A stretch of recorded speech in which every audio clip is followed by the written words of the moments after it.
It's time for us to take a look at some of our news for this Wednesday morning. It is December 7th, 2016.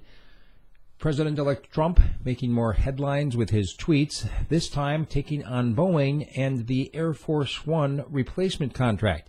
He is urging the government to cancel the order.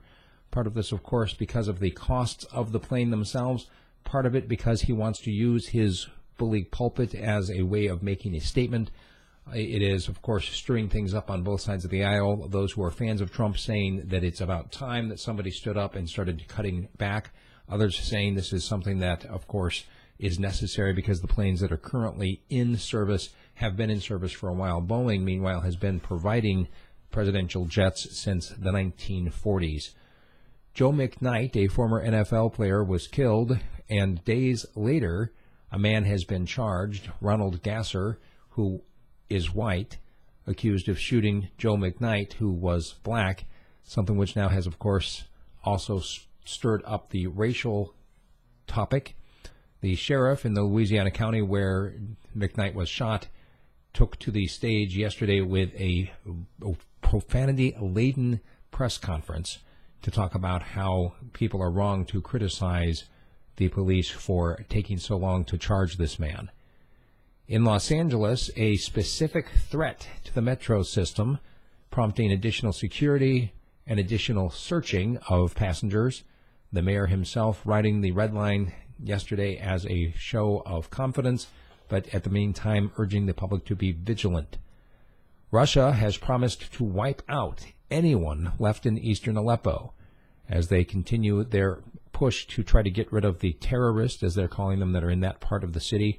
Meanwhile, the United States and others say that those who are in that part of the city are not terrorists. They are, quote, moderates that the United States has been backing.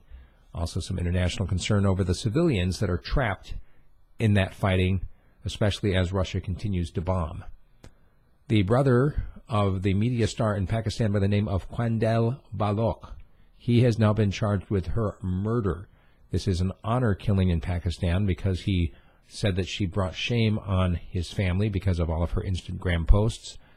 He admitted to strangling her while he was at a press conference. The fact that he has been charged with murder means that this is going to be a very interesting process, especially in terms of taking on the practice of honor killings in Pakistan. In Mosul, the fight for that Iraqi city is not over, and residents there simply will not leave despite the dire conditions. Part of it, of course, is that it's their home. Part of it is that you've got rebels and you've got terrorists and you've got international forces coming in.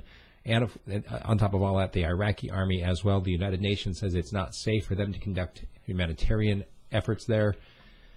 And car bombs have been a daily occurrence as one of the main ways that the Muslim fighters are going after the state fighters.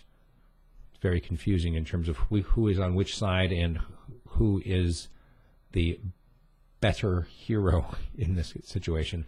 The residents there suffering no matter what.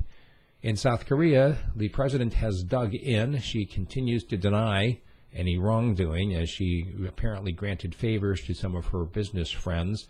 The business tycoons are denying seeking favors, and she says that if she's impeached, as they are promising to do on Friday, that she will fight it and wait for the court decision.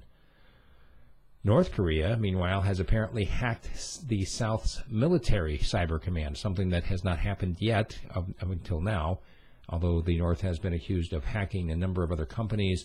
It looks like this is the first time that there has been an actual hack into South Korea's military by North Korea. And lastly, for today on the national scene, we see that Nicki Minaj has made headlines for mocking a mentally ill woman in some of her Instagram posts. Her fans saying that she didn't mean any harm. She, meanwhile, being the target of quite a bit of criticism, not just from her non-fans, and there are quite a few, but also from people who say that obviously you wouldn't make fun of a cancer patient. Making fun of a mentally ill person is not appropriate.